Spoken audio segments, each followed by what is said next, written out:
Welcome to my YouTube channel R K expert classes. तो दोस्तों, अभी की इस क्लास में आज हम लोग सोशल साइंस यानी सामाजिक विज्ञान का इकोनॉमिक्स का चैप्टर नंबर 1 जिसका नाम है अर्थव्यवस्था एंड उनके विकास का इतिहास, इसमें जितने भी मोस्ट इम्पोर्टेंट ऑब्जेक्टिव क्वेश्चन हैं आज हम लोग इस वीडियो में कवर करने वाले हैं। तो चलिए क्लास स्टार्ट करते हैं। और उससे पहले वीडियो को लाइक नहीं किया तो लाइक कर दीजिए, चैनल पर नए हो तो चैनल को सब्सक्राइब कर लीजिए ताकि नेक्स्ट क्लास आपके पास ज़रूर पहुंचे और आंसर देने का कोशिश कीजिएगा। फर्स्ट नंबर प्रश्न है कि बिहार में किसकी प्रधानता है। तो आप लोग को बताना है कि बिहार में किसकी प्रधानता है, कृषि की या मछली पालन की या खनिज की या उद्योग की। तो बिहार में सबसे ज़्यादा कृषि की प्रधानता है, तो ऑप्शन नंबर ए इसका राइट आंसर होगा। चलिए देखते हैं नेक्स्ट क्वेश्चन। 2 नंबर क्वेश्चन है कि बिहार के विकास में सबसे बड़ी बाधा क्या है। तो आप लोग को बताना है कि बिहार के विकास में सबसे बड़ी बाधा क्या है, अशिक्षा या सूखा या बाढ़ या अतिरिक्त। तो बिहार के विकास में सबसे बड़ी बाधा बाढ़ है, तो ऑप्शन नंबर सी इसका राइट आंसर होगा। चलिए देखते हैं नेक्स्ट क्वेश्चन 3 नंबर।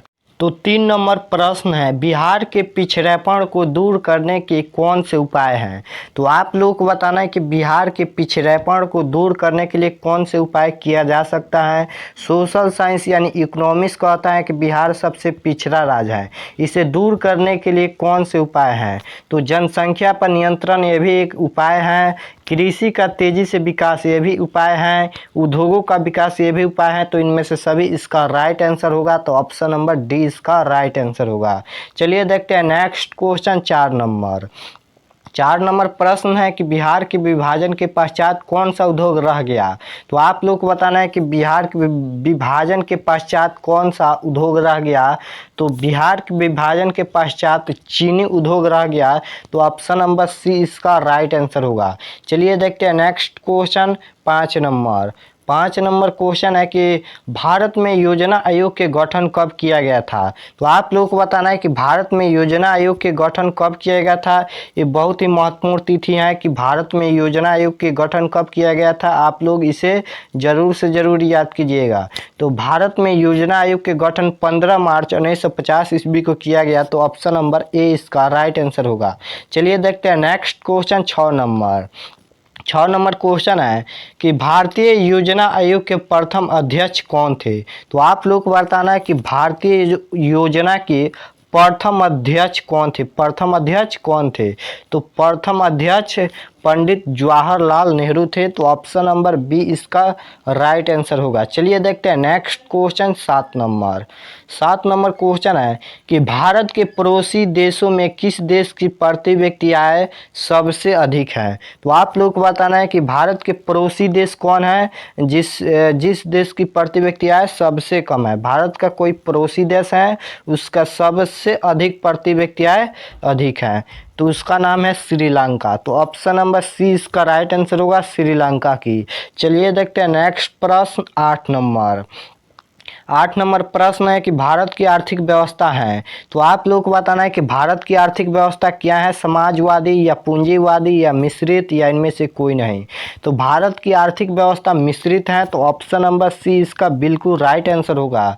चलिए देखते हैं नेक्स्ट क्वेश्चन 9 नंबर क्वेश्चन है कि भारत में प्रथम पंचवर्षीय योजना की शुरुआत कब हुई। तो आप लोग को बताना है कि भारत में प्रथम पंचवर्षीय योजना की शुरुआत कब हुई। तो 1951 ईस्वी में हुई, तो ऑप्शन नंबर बी इसका राइट आंसर होगा। चलिए देखते हैं नेक्स्ट क्वेश्चन 10 नंबर क्वेश्चन है भारत में नीति आयोग की स्थापना कब हुई। तो आप लोग को बताना है कि भारत में नीति आयोग की स्थापना कब हुई। तो भारत में नीति आयोग की स्थापना 2015 को हुई, तो ऑप्शन नंबर सी इसका राइट आंसर होगा। चलिए देखते हैं नेक्स्ट प्रश्न 11 नंबर क्वेश्चन है कि अर्थव्यवस्था के किस क्षेत्र से हरित क्रांति संबंधित है। तो आप लोग को बताना है कि अर्थव्यवस्था के किस क्षेत्र से हरित क्रांति से संबंधित है, प्राथमिक क्षेत्र से या द्वितीय क्षेत्र से या तृतीय क्षेत्र से या इनमें से कोई नहीं। तो अर्थव्यवस्था के किस क्षेत्र से हरित क्रांति से संबंधित है, तो अब प्राथमिक क्षेत्र से है, तो ऑप्शन नंबर ए इसका राइट आंसर होगा।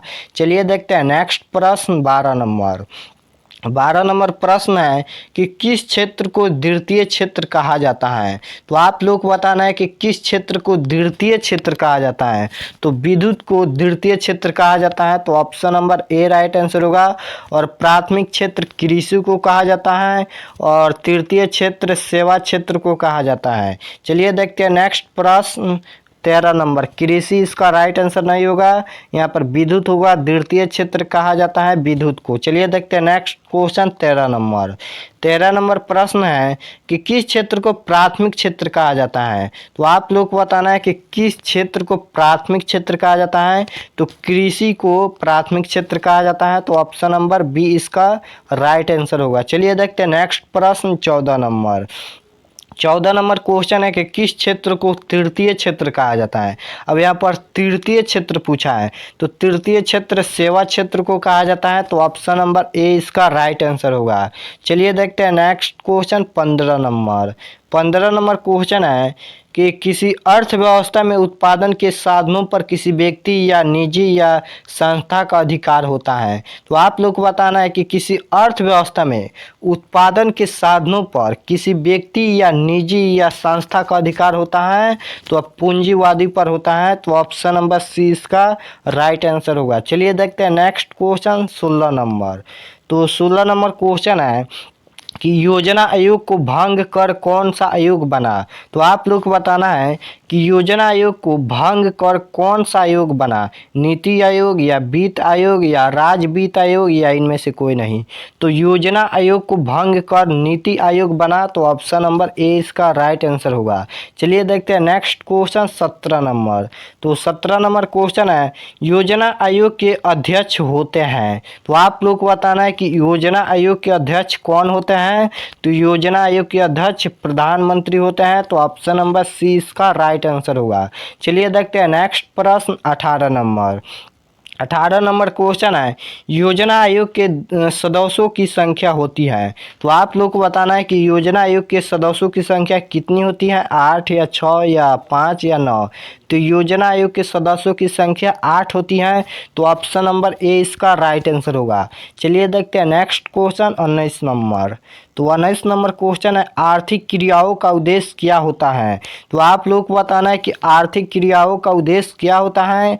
तो आर्थिक क्रियाओं का उद्देश्य जीविकोपार्जन होता है, तो ऑप्शन नंबर बी इसका राइट आंसर होगा। चलिए देखते हैं नेक्स्ट क्वेश्चन 20 नंबर। तो 20 नंबर क्वेश्चन है अर्थव्यवस्था होती है। तो आप लोग को बताना है कि अर्थव्यवस्था कितने प्रकार की होती है, 1 प्रकार या 2 प्रकार या 3 प्रकार या 4 प्रकार। तो अर्थव्यवस्था 3 प्रकार की होती है, तो ऑप्शन नंबर सी इसका राइट आंसर होगा। चलिए देखते हैं नेक्स्ट क्वेश्चन 21 नंबर। तो 21 नंबर क्वेश्चन है नरेगा के अंतर्गत ग्रामीण मजदूरों को साल में कम से कम कितने दिनों के लिए रोजगार देने की व्यवस्था है। तो आप लोग को बताना है कि नरेगा के अंतर्गत ग्रामीण मजदूरों को साल में कम से कम कितने दिनों के लिए रोजगार देने की व्यवस्था है। तो 200 दिनों के लिए रोजगार देने की व्यवस्था है, तो ऑप्शन नंबर सी इसका राइट आंसर होगा। चलिए देखते हैं next question 22 number. 22 number question है कि इनमें से किसे पिछड़ा राज्य कहा जाता है। तो आप लोग को बताना है कि इनमें से किसे पिछड़ा राज्य कहा जाता है, पंजाब या केरल या बिहार या दिल्ली। तो इकोनॉमिक्स बताता है कि बिहार राज्य को पिछड़ा राज्य माना जाता है, तो ऑप्शन नंबर सी इसका राइट आंसर होगा। ये क्वेश्चन एग्जाम में नहीं आता तो सबसे अच्छा होता, बट ये क्वेश्चन एग्जाम में बार बार पूछता है, तो आप लोग ध्यान दीजिएगा। इनमें से किसे पिछड़ा राज्य कहा जाता है, तो बिहार को। चलिए देखते हैं next question 23 number. 23 number question है इनमें कौन से देश में मिश्रित अर्थव्यवस्था है। तो आप लोग बताना है कि इनमें से कौन से देश में मिश्रित अर्थव्यवस्था है, अमेरिका या चीन या भारत या इनमें से कोई नहीं। तो इनमें से कौन से देश में मिश्रित अर्थव्यवस्था है, तो भारत में मिश्रित अर्थव्यवस्था है, तो ऑप्शन नंबर सी इसका राइट आंसर होगा। चलिए देखते हैं next question 24 number. 24 number question है राष्ट्रीय विकास परिषद का गठन कब हुआ। तो आप लोग को बताना है कि राष्ट्रीय विकास परिषद का गठन कब हुआ। तो राष्ट्रीय विकास परिषद का गठन 1952 ईस्वी में हुआ, तो ऑप्शन नंबर डी इसका राइट आंसर होगा। चलिए देखते हैं next question 25 number. 25 number question है, एक समाजवादी अर्थव्यवस्था में सर्वाधिक बल किस पर दिया जाता है? तो आप लोग को बताना है कि एक समाजवादी अर्थव्यवस्था में सर्वाधिक बल किस पर दिया जाता है? तो वह लोक कल्याण पर दिया जाता है। तो ऑप्शन नंबर ए इसका राइट आंसर होगा। चलिए देखते हैं नेक्स्ट क्वेश्चन 26 नंबर। तो 26 नंबर क्वेश्चन है, सब्जी के उत्पादन में बिहार को देश में कौन सा स्थान प्राप्त है? तो आप लोग को बताना है कि सब्जी के उत्पादन में बिहार को देश में कौन सा स्थान प्राप्त है? तो वह दूसरा स्थान प्राप्त है। तो ऑप्शन नंबर ए इसका राइट आंसर होगा। चलिए देखते हैं next question 27 number. 27 number question है कि जिस देश का राष्ट्रीय आय या प्रति व्यक्ति आय सर्वाधिक होता है वह देश क्या कहलाता है? तो आप लोग को बताना है कि जिस देश का राष्ट्रीय आय या प्रति व्यक्ति आय सर्वाधिक होता है तो वह देश क्या कहलाता है? तो वह देश विकसित कहलाता है। तो ऑप्शन नंबर बी इसका राइट आंसर होगा। चलिए देखते हैं next question 28 number. 28 number question है, ऊर्जा का मुख्य स्रोत क्या है? तो आप लोग को बताना है कि ऊर्जा का मुख्य स्रोत क्या है, कोयला या पेट्रोलियम या विद्युत या इनमें से सभी? तो ऊर्जा का मुख्य स्रोत कोयला भी है, पेट्रोलियम भी है, विद्युत भी है। तो इसका right answer option number D इसका राइट आंसर होगा, इनमें से सभी। चलिए देखते हैं next question 29 number. 29 number question है, मानव पूंजी के प्रमुख घटक हैं। तो आप लोग को बताना है कि मानव पूंजी के प्रमुख घटक कौन है, ज्ञान या कौशल या अनुभव या सभी? तो मानव पूंजी के ज्ञान भी है, कौशल भी है, अनुभव है और इनमें से सभी इसका राइट आंसर होगा। तो ऑप्शन नंबर डी इसका राइट आंसर होगा, मानव पूंजी के प्रमुख घटक इनमें से सभी हैं। चलिए देखते हैं नेक्स्ट क्वेश्चन 30 नंबर। तो 30 नंबर क्वेश्चन है, विकासशील देशों में कार्यशील जनसंख्या अधिकांश है। तो आप लोग को बताना है कि विकासशील देशों में कार्यशील जनसंख्या किस पर अधिकांश है, कृषि क्षेत्र में या औद्योगिक क्षेत्र में या सेवा क्षेत्र में या इनमें से सभी? तो विकासशील देशों में कार्यशील जनसंख्या अधिकांश कृषि क्षेत्र में है। तो ऑप्शन नंबर ए इसका राइट आंसर होगा। तो मैंने इस वीडियो में इकोनॉमिक्स का जो फर्स्ट चैप्टर है उसमें जितने भी मोस्ट इंपोर्टेंट क्वेश्चन थे जो एग्जाम में आने की संभावना है वह क्वेश्चन मैं इस वीडियो में बता दिया है। तो इसको अच्छा से याद कर लेना 30 ऑब्जेक्टिव क्वेश्चन को।